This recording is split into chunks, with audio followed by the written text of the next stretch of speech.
नमस्कार, मैं हूं Kaushik Deka, new motivational speaker.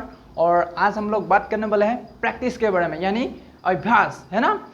Practice एक ऐसा चीज़ है जो इस दुनिया में बहुत बड़े बड़े पहाड़ को हिला के रख दिया है। प्रैक्टिस किसको बोलते हैं? एक ही काम को बार बार करना, है ना। एक ही काम को बार बार करना, कितना बार करना?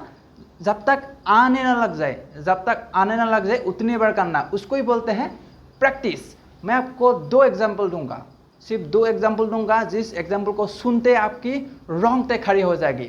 नंबर 1, इंडिया और ऑस्ट्रेलिया के बीच में जो मैच हुआ था इन 2007 में, उस मैच में ब्रेडहॉक ने सचिन तेंदुलकर का आउट किया था। और आउट करने के बाद ब्रेडहॉक सचिन तेंदुलकर के पास दौड़ते हुए आता है, आके बोलता है कि सचिन सर, मुझे एक ऑटोग्राफ चाहिए आपका इस बॉल के ऊपर।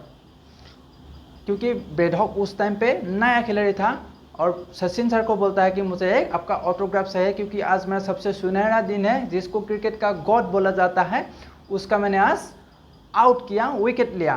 तो सचिन सर उस बॉल के ऊपर लिखता है कि ब्रेडहॉक, तेरी ज़िंदगी में ये दिन, ये सन और कभी नहीं आएगी। ये कहानी मैं आपको क्यों सुना रहा हूँ?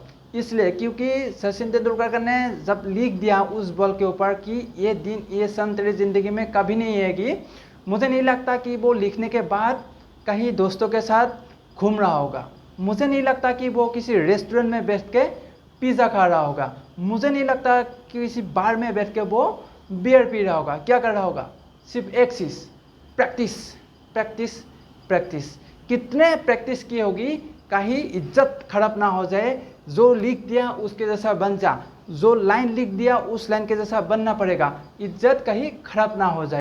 उस मैच के बाद सचिन तेंदुलकर और ब्रेडहॉक के बीच में कम से 25-20 एनकाउंटर हुए, 25-20 एनकाउंटर हुए, लेकिन ब्रेडहॉक सचिन तेंदुलकर का विकेट कभी नहीं ले सका सर, कभी नहीं ले सका। 2 नंबर एग्जाम्पल, इस दुनिया में सबसे महान पेंटर हुए पाब्लो पिकासो, सबसे महान painter Pablo Picasso. Pablo Picasso को एक दिन रोड के ऊपर एक लेडी ने टकराई, और टकराने के बाद लेडी ने घूम कर देखा तो लेडी ने पहचान लिया कि ये पाब्लो पिकासो है। और लेडी ने पूछा कि sir, are you Pablo Picasso? और पाब्लो पिकासो ने बोला कि yes, I am Pablo Picasso. उसके बाद लेडी ने बोला कि सर, मैं आपको जानता हूँ, आप एक बहुत बड़े पेंटर है, can you draw something for me? उसके बाद पाब्लो पिकासो ने एक कागज़ लिया, एक पेन लिया, लेने के बाद ठीक 30 सेकंड के अंदर एक पेंटिंग ड्रॉ किया। करने के बाद उस लेडी को पलट के दिया और बोला कि lady, this is for you. अगर इस पेंटिंग को आप बेचना चाहे तो 50 लाख की बिकेगी मैम, 50 लाख की बिकेगी। और वो लेडी शॉक्ड हो गया कि how is the possible, 30 second में बनाई हुई पेंटिंग 50 लाख।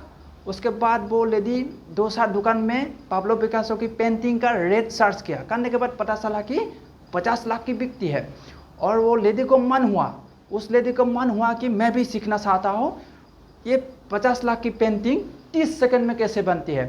उसके बाद वो लेडी पाब्लो पिकासो को ढूंढने के बाद एक दिन एक रोड पे एक एडवर्टाइजमेंट लगा हुआ था, पाब्लो पिकासो का कुछ प्रोग्राम था, और उस प्रोग्राम में वो लेडी चला गया। जाने के बाद पाब्लो पिकासो को मिला। मिलने के बाद पाब्लो पिकासो को बोला कि सर, आपने मुझे पहचाना, कुछ दिन पहले आपने मेरे लिए ये पेंटिंग ड्रॉ की थी, 50 लाख की बिकती है सर।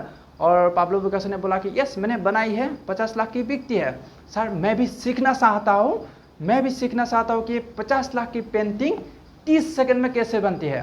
और पाब्लो पिकासो की जवाब सुनिए। पाब्लो पिकासो की जवाब सुन के आप लोगों की रोंगटे खड़े हो जाएगी।